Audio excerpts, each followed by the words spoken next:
It almost feels like everyone is stressed about money right now, whether it is your friends or your family or these random YouTube videos you are seeing pop up. And typically the answer is like, "Oh, you just need to budget better," or you just need a little bit more income and everything will work itself out. But I think those answers are a little too simple because when you zoom out and you look at how our life is set up in America, it almost feels like the average person is consistently being pushed into financial failure pretty much from every direction. And we are trained to want things before we are ever really taught how money works. And when people are broke or living paycheck to paycheck, they take it as a personal failure on their part, but I do not think those people are failing because they are bad with money. I just think a lot of people are failing because they were never really taught how to manage it or how it really works. So in this video, I kind of want to talk about two things. I want to talk about how, in my opinion, the American financial system is really set up to make us fail financially. And then more importantly, how you can actually start gaining some of that financial freedom back. And I am not just going to sit here and doom and gloom you guys for 15 minutes. Even though those do better on the algorithm, I want to give you guys value because I truly believe whether you are 19 or you are 50 watching this video, you can be financially free at some point and it is never too late to start. So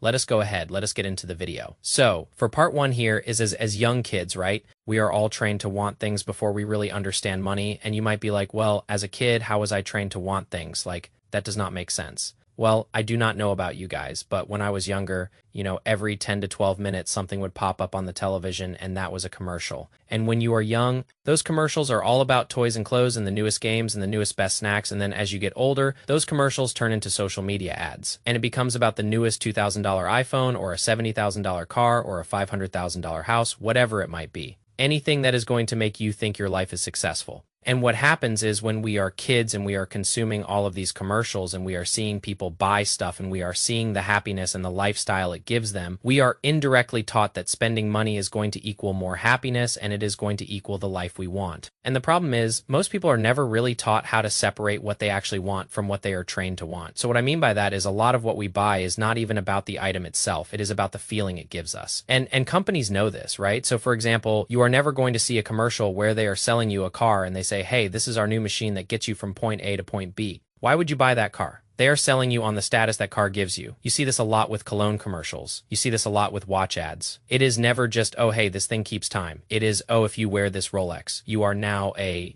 financially successful person in this upper echelon of people." And that is the first trap we all fall into. And this starts at a very young age because before any of us are actually taught how to build wealth, we are taught how to spend money, like someone who already has all the wealth we need when we do not. We do not even know how money works yet. And that leads me into part two because school teaches us almost everything except for how money works. And you guys know this, right? We go through school, we learn about algebra, we learn about photosynthesis and chromosomes and mitochondria, right? But then we graduate and we have no understanding of how anything works with our finances. We are never taught how credit cards work. We are never taught how taxes work. We are never taught what interest rates are, how to invest, how retirement accounts work. And then what happens is you go through school and then you hit 17, 18 years old. You are ready to graduate high school. And then everyone is looking at you to make the biggest financial decision you will probably ever make in your whole life, aside from like buying a house. And that is going to college. And if you guys watch my channel, I am definitely not anti-college, right? For some careers, college, you absolutely need to go to college for some careers. But the issue is a lot of people are pushed into college without any real financial breakdown. And when you sign up for a school, they are not like, "Oh, here is a financial advisor. Good luck." They say, "Hey,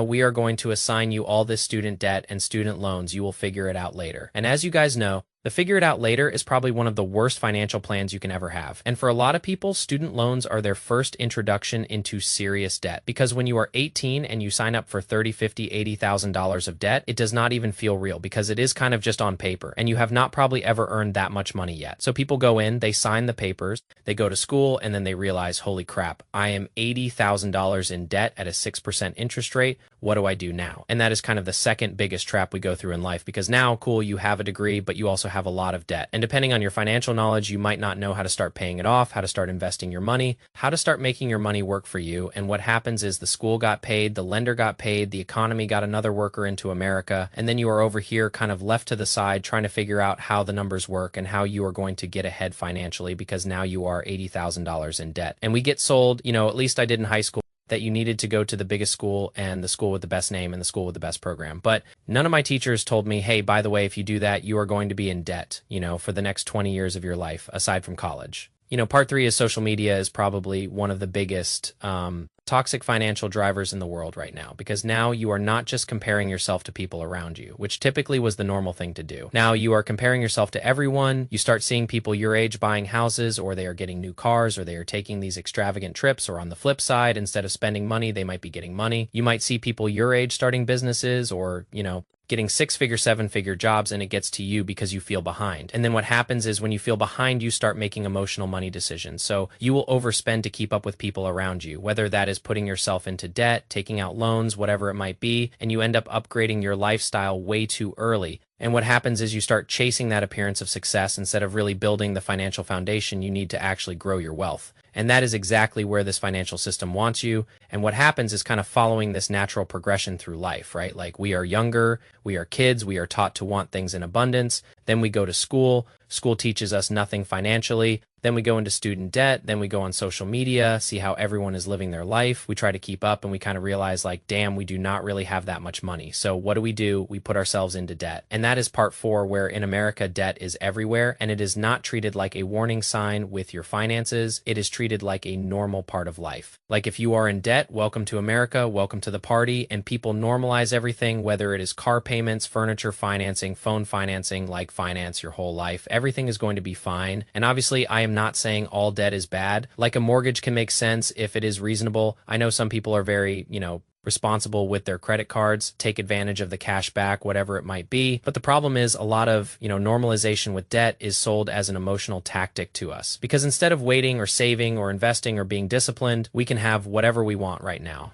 I can go online and buy something on my credit card that I truthfully cannot afford, but my credit card is going to make it very affordable. So debt lets you live like you have a lot more money than you actually do. But eventually those bills are going to show up, and what is going to happen is all your money is going to get tied up into those debt payments, and you are not going to have any money to save for your future, to invest for your future, to take care of the things around you. And if you look at the country of America, we are so far in debt that me personally, I do not even think the people who are controlling our money will ever get us out of the financial debt we are in. And these are the same people that make up our credit scores and judge us on how much money we borrow when we are $40 trillion in debt now. And to make it even harder, the basic costs of living keep going up year over year. So rent gets more expensive, groceries get more expensive, insurance gets more expensive. And yes, look, you can budget, you can meal prep, you can cut the subscriptions, you can cut out the Starbucks coffee, but you have to be honest with yourself. A lot of people are not broke or living paycheck to paycheck because they bought coffee. Like buying a $7 coffee does not make you broke. It is you are broke because the fixed costs of life are eating people alive. Having a roof over your head is more expensive than it has ever been.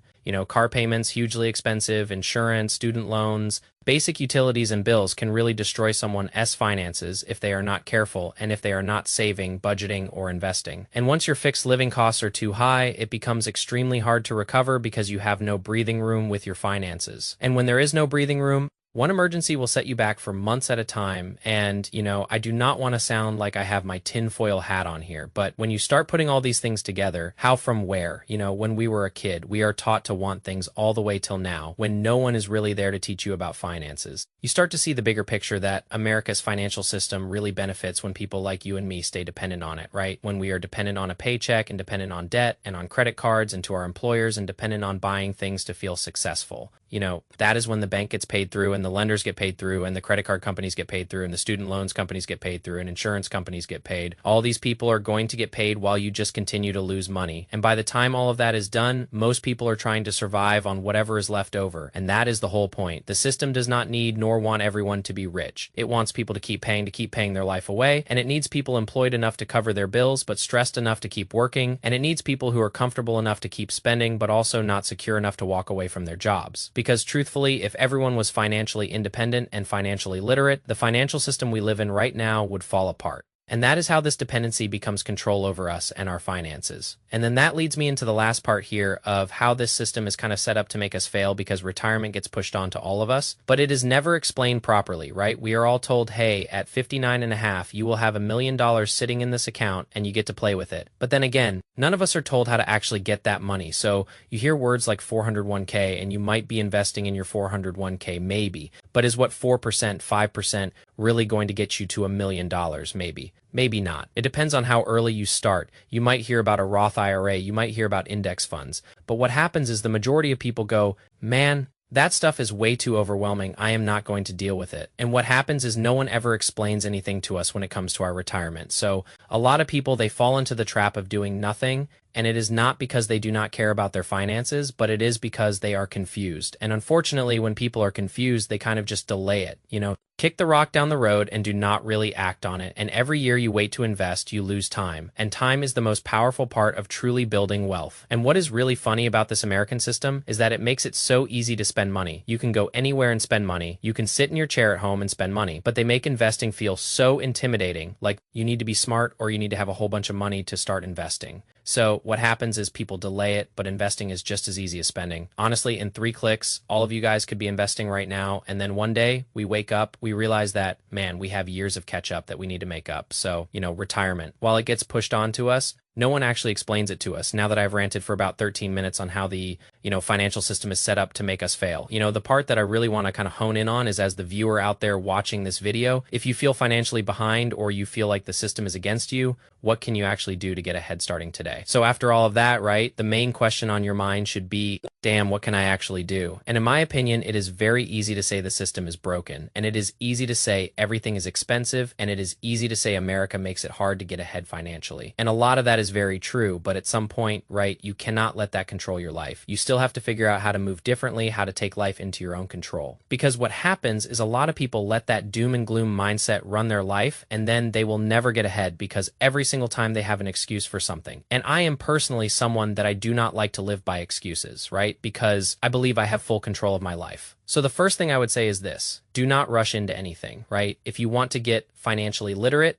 financially motivated, financially knowledgeable, right? This might sound very simple, but it is one of the biggest mistakes that a lot of people make with money because they feel so behind that they try to catch up really fast. And what happens is, by catching up fast, they are going to chase risky investments or, try to be one of those people that is like, oh, I went from broke to rich overnight, and usually that, I would say, maybe 99.7% of the times is going to put you in a worse situation you are already in. So if the system already wants you emotional, stressed, impatient, and desperate, then the smartest thing you can do right now is to slow down and start by educating yourself, right? Learn how money actually works, learn how credit cards work, learn how interest works, learn how taxes work, learn how retirements and 401ks and Roth IRAs work. I have plenty of, videos on my channel. You can look at JP Finance S channel. You can look at W Learn S channel. You can read books, whatever it might be. You do not need to become a financial expert overnight. You just need to stop being kind of completely unaware of the financial boundaries that you have set on yourself. Then next step is you need to learn how to budget. And I do not mean in some unrealistic way where you never enjoy your life, because a lot of people associate budgeting with like a negative connotation. All I mean by budgeting is just understanding where your money is going, how much comes in, how much goes out, what are your fixed expenses, and so forth. Because before you can actually build wealth, you need to learn how to manage it. And then once you can manage it, you need to learn how to save your money. And this is the part that a lot of people skip, because saving sounds super boring. Everyone wants to get their money invested, working for them, making money. Everyone wants to buy stocks, say they are an investor, but if you have no savings, your finances are extremely fragile. So one emergency will put you right back into debt. That is why savings matters almost more than anything else when you are first getting started, because savings is going to give you a lot of flexibility and a lot of stability, and you do not need to, find the next stock when you start investing or the next Bitcoin. All you need to do for most people is start with boring retirement accounts, ETFs, consistent contributions over time, and the goal is never to get rich tomorrow, right? The goal is just to make those smart decisions long enough. That time will start working for you, so, save, then learn to invest slowly. Invest safely. Make sure you do a lot of research. I personally like, investments like VO or, Vermont, whatever it might be, stuff that is going to grow over time. And then probably the biggest thing is you cannot be emotional with money, right? Do not invest because you are scared of missing out. Do not buy things because you are trying to impress people. Do not take on debt because you feel like you deserve an upgrade. That is what the system wants from you, right? And when you are emotional, typically you overspend, you panic. But when you slow down, you learn the basics first, you save first, you invest very carefully, and you take your time, you become a lot harder to trap. You beat the system by becoming very patient and educated and disciplined with your finances. So you need to learn the game, learn how to manage that money, save that money, avoid bad debt, invest very slowly, and do not be emotional with it. And just give yourself time, because that system is designed to keep you reacting. So me personally, I do think the American system is set up in a way that makes it very easy for pretty much all of us to fail financially. And we are trained to want things before we really understand money. And school is really never going to teach us anything. College debt gets normalized, jobs do not really create enough margin margin nowadays, and cars and credit cards keep people trapped for a very long time. Social media makes us feel behind, and the cost of living simply just keeps going up every single day. But once you understand kind of the basics of those psychological traps, from there you can start actually, treating your money a little bit differently and trying to move in the right direction. And, you do not have to follow the default path of anyone you see online, right? You might be watching this at 30 years old with $10 to your name, and you might be trying to make a difference. You might be watching this at 18 years old with $20,000 to your name. Really, the biggest thing that I'm trying to get across is wherever you are at, you just have to start today by building your own system and really making your finances work for you, and just being a little bit smarter when it comes to your spending, your saving, and your investing. Because I do truly think the system is designed to keep you consuming, but you can really choose to become kind of a sole owner of your finances and really what you decide to spend your money on and how you live your life. So as always, thank you guys for watching this video. Let me know if you guys got any value from this, if you agree or disagree, and I will catch you guys in the next one. See you.